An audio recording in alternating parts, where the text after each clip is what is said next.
Now we take up module 20th of the paper 2nd of the history of Western art.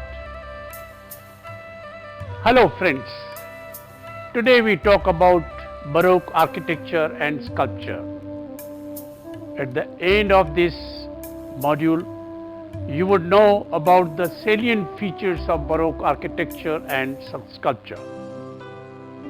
Understand the differences between architecture of different countries in Europe.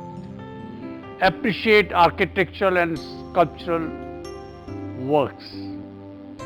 The content of this module are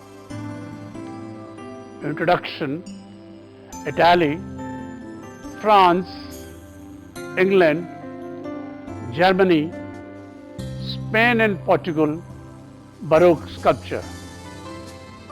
During Counter-Reformation, churches were built with long white naves to accommodate large congregations assembled to hear inspiring sermons as well as to participate in the masses.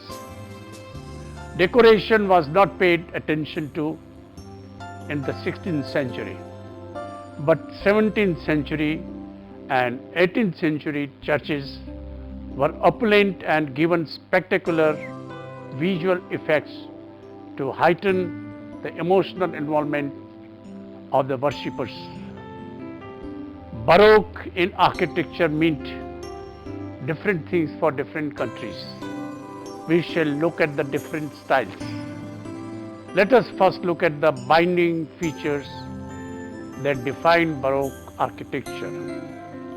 The use of movement, whether actual, a curving wall, a fountain with jets of water forever, changing shapes, or implied, a figure portrayed as making a vigorous action or effort.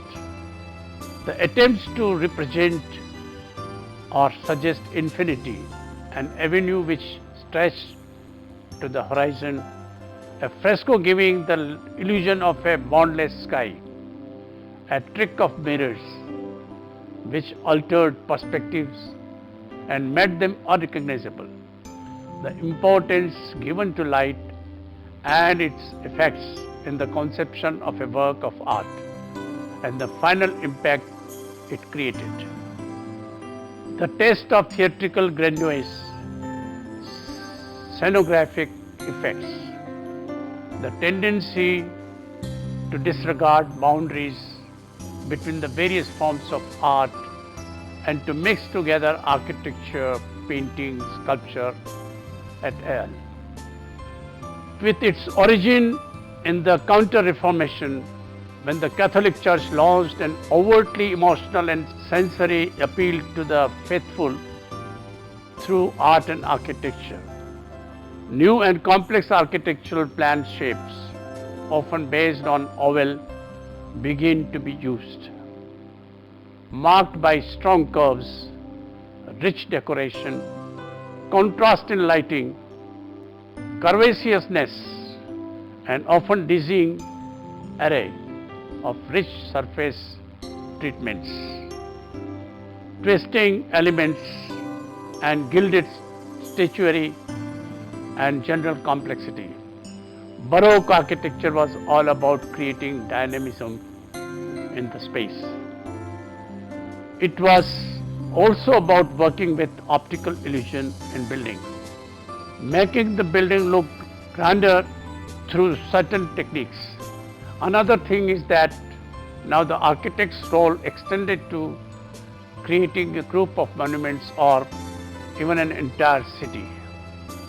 They also applied bright colors and illusory, vividly painted ceilings. For them, a building was like a large sculpture. It was meant to be shaped out of an imaginary clay mold. Outstanding practitioners in Italy included Gian Lorenzo Bernini, Carlo Maderno, Francisco Borromini, and Goreno Guarani. Classical elements subdued Baroque architecture in France. In Central Europe, the Baroque arrived late but flourished in the works of such architects as the Austrian Johann Bernhard, Fischer von Erlach. Its impact in Britain can be seen in the works of Christopher Wren. The late Baroque style is often referred to as Rococo, or in Spain and Spanish America as Churrigueres. Also, in the same time, the action shifted from Rome to Paris. Let us first look at the architecture in Italy. St. Peter's, which began with Julius II, became Pope in 1503, was finally completed during the Baroque period. Its interior decoration and spatial design, however, still required attention. Pope Urban VIII, Papacy 1623 to 1644, appointed Gio Lorenzo Bernini to the task, and he remained the official architect of St. Peter's until his death. The interior of the St. Peter's contains a number of priceless treasures in marble and bronze by the greatest Renaissance sculptors.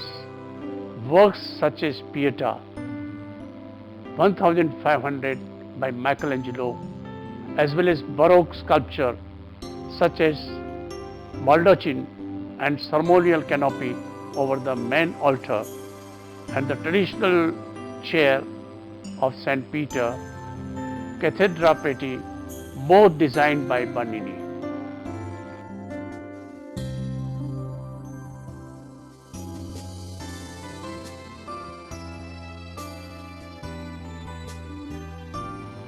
Bernini reduced the space at the crossing so that worshippers could be drawn to the altar by erecting the bronze baldacchino or canopy over high altar above St. Peter's tomb. The baldacchino, completed in 1633, stands almost 100 feet high and exemplifies the Baroque's objectives to create multimedia works, combining architecture and sculpture and sometimes painting as well, that defies simple categorization. The gigantic columns symbolize the union of Christianity, of its Jewish tradition of Mineh, of the Eucharist climbing the twisted columns associated with the Temple of Solomon. They support an entablature with crowning element topped with an orb and a cross. Figures of angels and putti decorate the entablatures, which is hung with tasseled panels in the imitation of cloth canopy. Bernini also created the St. Peter's Square in the manner of a theatre. The square was created as an auditorium, and the facade of the basilica was the stage. These were the essential Baroque architectural features. He also created the most famous colonnado in the form of an elliptical space surrounded by fourfold rows of columns adorned with figures of 96 saints. A smaller square, the Piazzaretta, adjoins the great square. Its enclosed sides lend an air of great intimacy. Bernini's greatest professional rival in Rome was Francesco Borromini. They collaborated on the baldacchino but immediately afterward their interest diverged.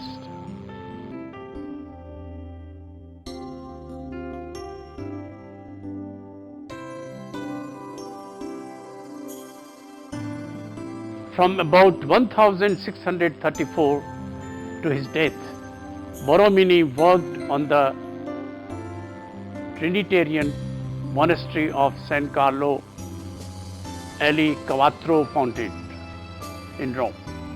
The concave convex facade of San Carlo undulates in Don Classic way. At the ground level there are three bays: concave, convex and concave. At the upper level of the base, all concave, although small aedicule and balustrade fill the central bay, echoing the convex shape of the level below. Tall Corinthian columns stand on plinths and bear the main entablatures. These define the main framework of 2 stories and tripartite bay division. Between the columns, smaller columns with their entablatures weave behind the main columns. The turn they frame niches, windows, a variety of sculptures as well as the main door. The central oval aedicule of the upper order and the oval framed medallion borne aloft by angels. Above the main entrance, cherubim arms frame the central figure of St. Charles Borromeo by Antonio Reggi, and to either side are statues of St. John of Matha and St. Felix of Villieu, the founders of Trinitarian order. France was, however, a complete contrast to Italian Baroque architecture. France was, however, a complete contrast to Italian architecture. After a long series of wars, Louis XIV, 1643 to 1715, became the king, and his rule was one of the longest in world history. Also called the Sun King, he took keen interest in the arts and patronized best artists in every field.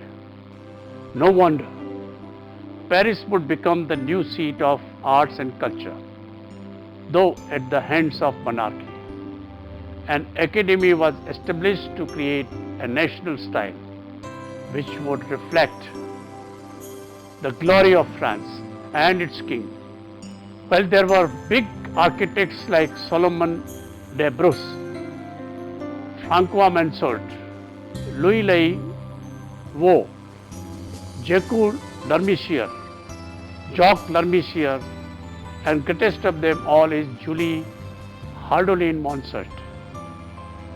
In France, personality was less significant in its effect than the school of which architects could be said to belong.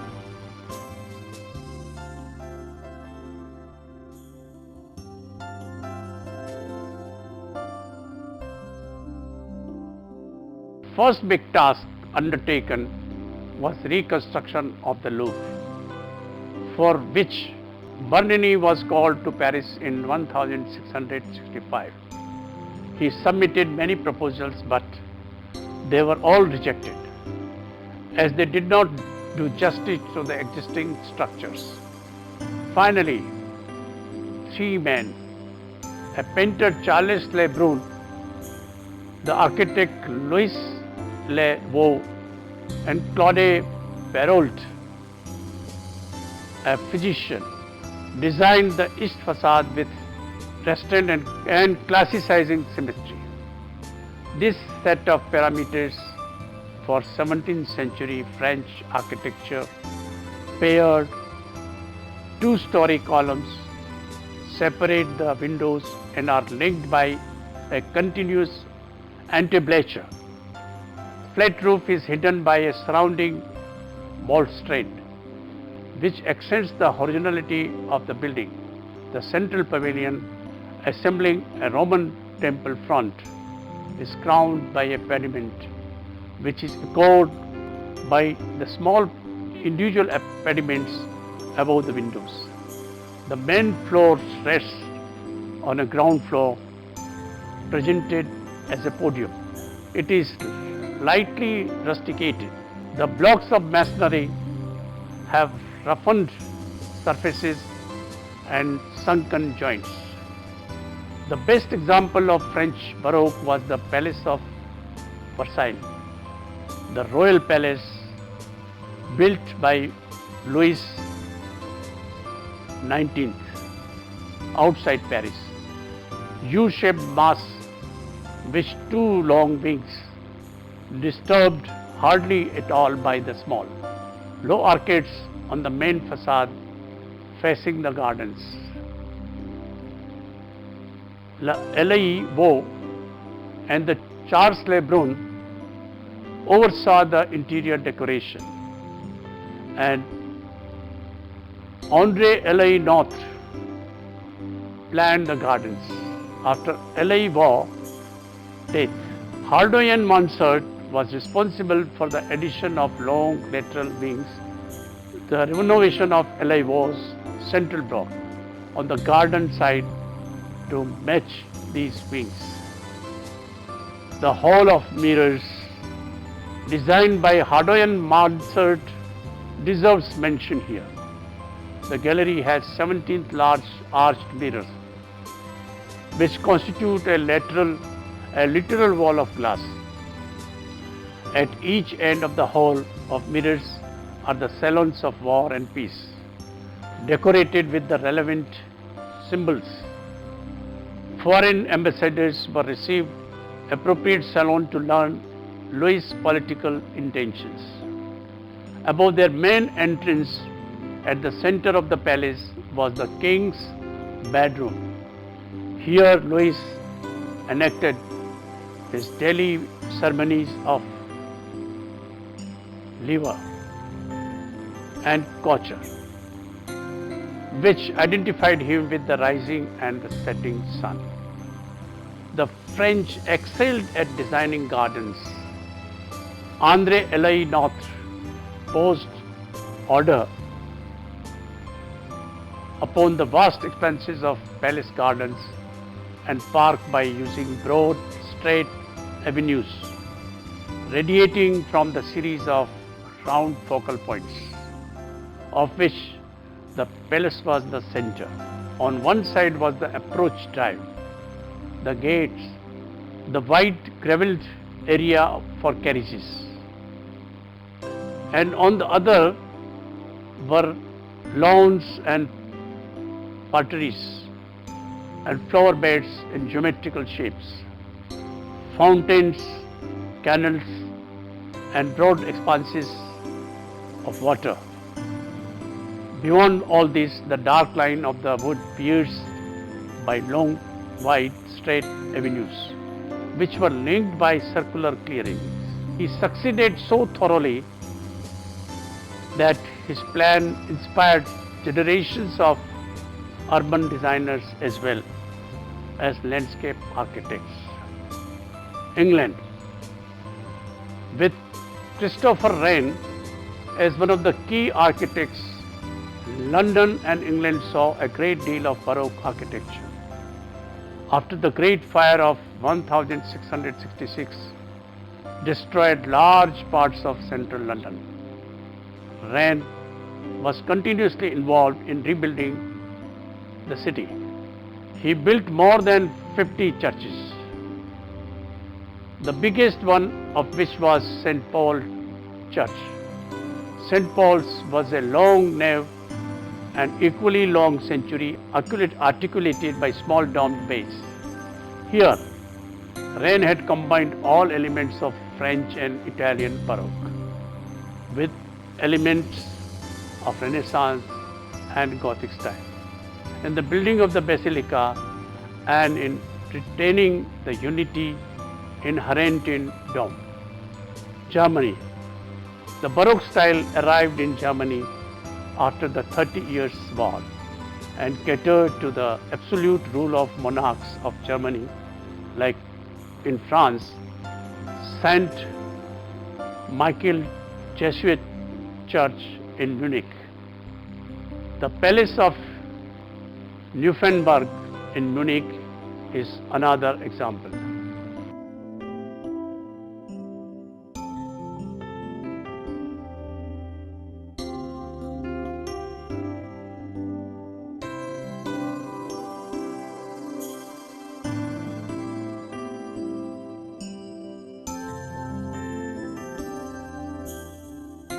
Spain and Portugal. Spanish and Portuguese architecture developed as royal patronages, like Germany in France. We have already read about Escorial in Renaissance. After the changes to the Escorial, it became the example to follow for the Baroque architects. Significant amongst them is the development of the city of Madrid. Much of the early Baroque architecture produced in the kingdom at the time was done in the capital.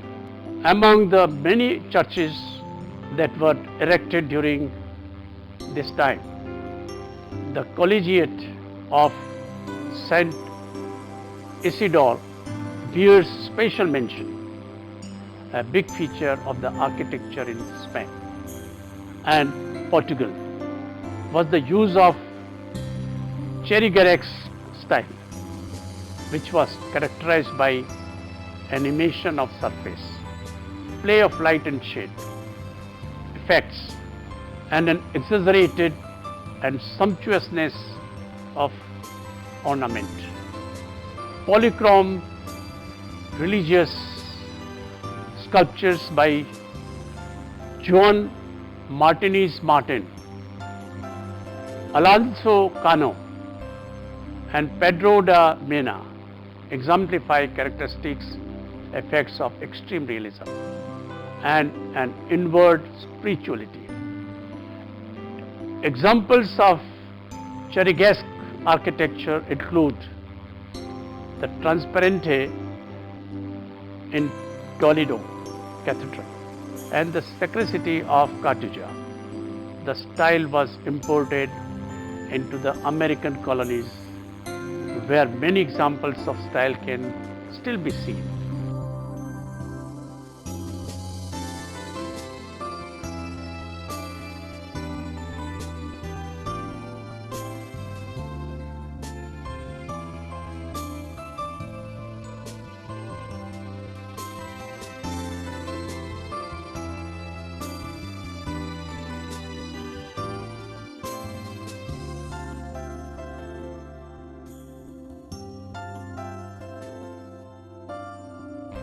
Baroque sculpture.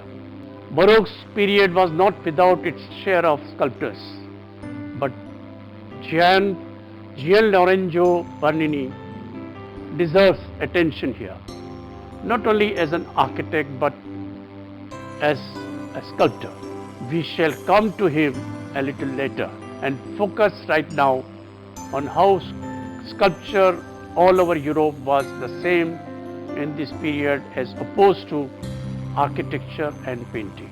It was most characteristic Christian art form of the Baroque age and affected the appearance of almost every artistic artifact produced during that period. Sculpture here can be seen in two locations, one as part of architecture and the other as piece in itself. Baroque sculpture has two major characteristics.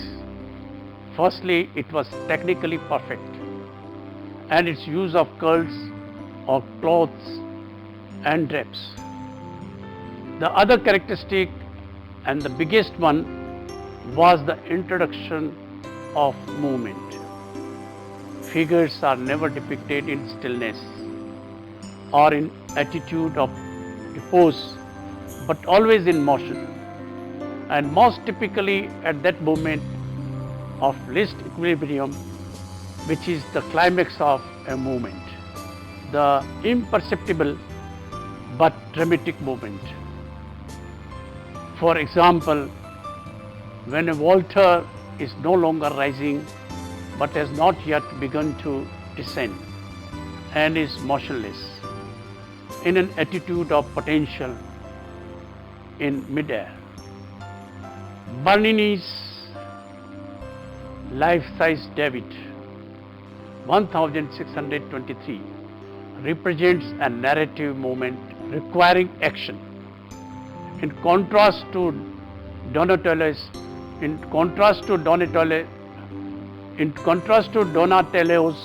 relaxed, self-satisfied bronze David, who has already killed Goliath, and Michelangelo's, who tensely sights his adversary.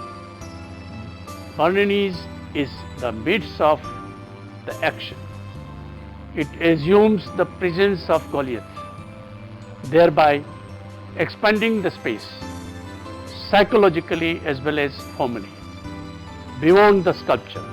This is a characteristic theatrical Baroque technique for involving the spectator in the work. Also look at its ecstasy of Saint Teresa, representing the visionary world of the mystic saint. Life-size figures are set in Baroque niche, with paired Corinthian columns and broken pediment over a curved entablature. Here Bernini creates the heightened moment of transport of ecstasy. The angel prepares to pierce Saint Teresa with an arrow as he gently pulls aside her drapery, transporting her to a state of indescribable pain, religious ecstasy, and a sense of oneness with God. Look at her leaning back in a long, slowly curving diagonal plane.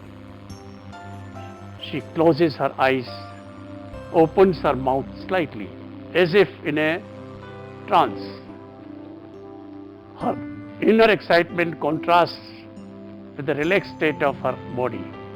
Although Teresa appears elevated from the ground, she is actually supported by a formation of billowing clouds. Behind Saint Teresa and the angel are gilded rods representing rays of divine light descending from the heaven. Also characteristic of the Baroque style is Bernini's ability to draw the observer into the event, which is reinforced by the theatrical arrangement of the chapel itself.